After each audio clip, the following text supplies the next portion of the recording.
Oye, yeah. Hey, JS Vlog. Nag-drive po tayo papunta po ng Mount Fuji. At ang ating driver na napakaganda at napakabait, ang aking kaibigan na si Miss JS Vlog. Ayan, alam niyo po ba, ang Mount Fuji ay meron pong dalawang probinsya. Ayan. At ang probinsya na yon ay ang Shizuoka at ang Yamanashi-ken. At ngayon tayo ay nandito sa Yamanashi-ken kung saan siya nakatira.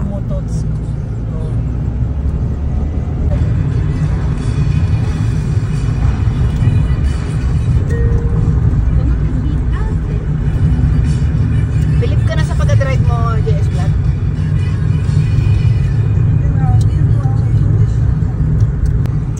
Oh yeah. We're here in Fujiku. Mototsuko.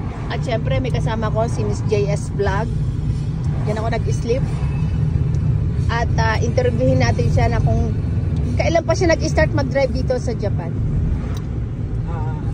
Yun, nag-start ako nung since na nagpapunta ko dito sa Japan 30 years ago. 30 years ago. Wow! Nakakatakot. Talaga. Nagkabukingan na tayo niyan. 30 years ago. Yes. So siguro mga 20 years na ako nagda-drive dito sa Japan. No, so nung first time mo mag-drive sa ganitong lugar, ayan, no?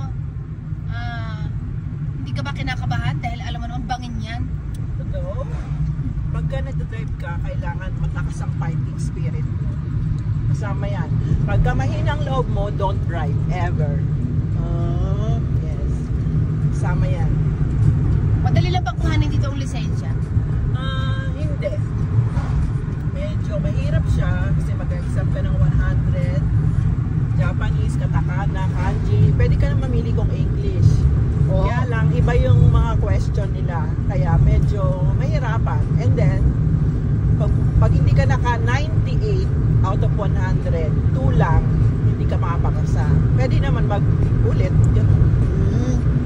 Eh ngayon nakatira ka sa ganitong bundok, sa ganito, hindi ka ba na Yamanashi? Yan, hindi ka ba naninibago? Siyempre galing ka sa city, tapos bigla ka na lang nandito sa mga ganitong mga puno. No. Mas gusto ko dito sa place na ganito, nasanay ako, kaysa sa Manila. Parang mas takot ako doon kasi pag nag-drive ka doon, mas delikado. Mawa one way ka. Pero dito sa mga province, masarap. Tsaka madali ang lahat. Basta may sakyan ka lang. Ayun, saka dito, syempre may Navi. Di ba ang tawag yung Navi? So, i-input mo lang yung place na pupuntahan, dadaling ka na doon sa lugar na yun, ano? Yes. Kaya, nakakahanga rin naman talaga na ikaw may fighting. Ay, si Ma'am Poji! Ayan, nakita na. Ayan, no? Kung ang lapit na natin, nasa paano na tayo niya?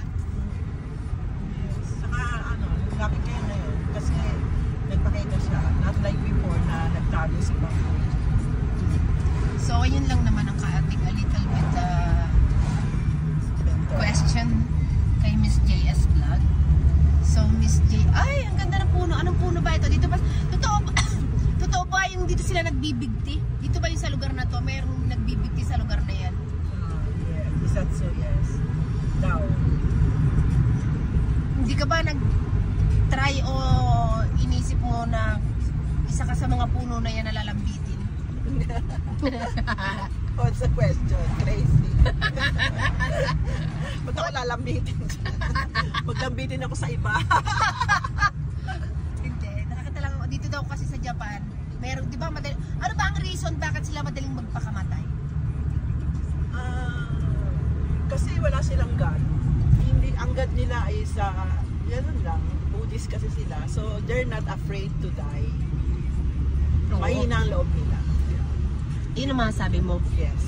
Kahit yung pagpapakamatay nila sa mga train? Yes. Because there's no God. They don't not believe that there's a God, a real God. Kasi ang 10 Commandments natin, alam natin na bawal tayo. Pili-pili natin ang sarili ng buhay kasi Diyos lang may karapatang bumawi sa atin. And this is our life. This is our body, is the temple of the Holy Spirit. So, nandito si Lord sa loob natin. So, kung gusto mong patayin yun, siyempre, matinding kasalanan yan. You are not having eternal life. You cannot go to the heaven. You go, you will go to the Lake of Fire. Totoong may Lake of Fire. So, Sila kasi wala sila. Ang ano nila, ang Diyos nila is tulog. They're sleeping statue. At saka ang sinasamba nila yung mga ninuno nila, di ba? Kaya mayroon silang... Sleeping God nila. Ayun, yun na yun.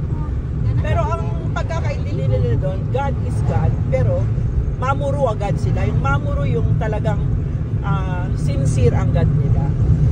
Yun ang faith nila ha. Kaya sila, ganun din sila. Ako galing nila, Chanto mamuro yung. Mamuro yung parang yung sincere sila sa lahat ng mga ginagawa nila. Kasi ganun ang God nila. Yun, diba? Ang dami natayang nalaman kay Miss JS Vlog. Kailangan kasi sa tagal natin dito sa Japan, marami na rin tayong matututunan about sa history nila. Pag hindi mo alam ang history nila, you're not living long time in Japan. Matagal mo na wala kang alam sa history. Kailangan may malaman ka. Okay. Anyway, so, ayan. We are here. Wow, dito na yun? Yes. Yan na! Yay! Fujimotsu Soccer Resort! Oh yeah, oh yeah! Ayan, kami ay nasa entrance. Hi JS Vlog! Pero ang gaganda na. Bias naman. Yan mukhang mayaman din sa doon. Ayan, nandito kami sa ano po to? Fujiku.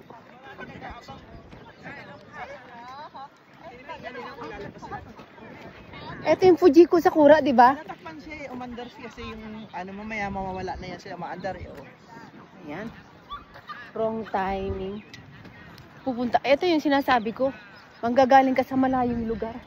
Tapos pag tingin mo, ang arte ni Mount Fuji. Ayan, nahiraan. Ang akala ko na pagkaluang-luang, ipala maluang, irilaang naman pala rin. Yun. So, ayun. Yun po amin po masyal at pagkukwentuhan. Kaya ako para sa mga gusto magpunta ng Mount Fuji, i-check mo po muna yung weather. Dahil pagpunta nyo dyan, ang layo-layo. Tapos ang makikita nyo, wala. Hindi, malabo. Mabuti na lang kahit paano medyo may ulap. Nagpapakita siya saglit. Mamaya, minsan maghapon, wala talaga siya. Ngayon, sayang ang lakad ninyo. Pero, sabi nila, maglaga ka daw ng itlog. Lagay mo sa bulsa mo.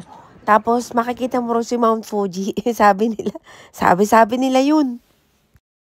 Pag na-timingan nyo, ayan, dapat ganyan siya. Ang ganda ng view, diba?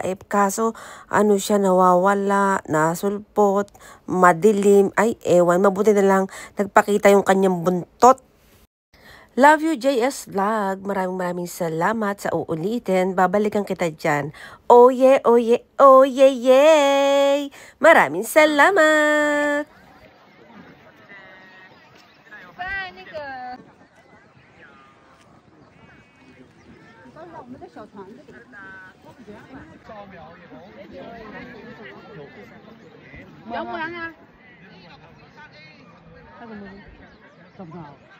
B〜不然啊，要手机扫描。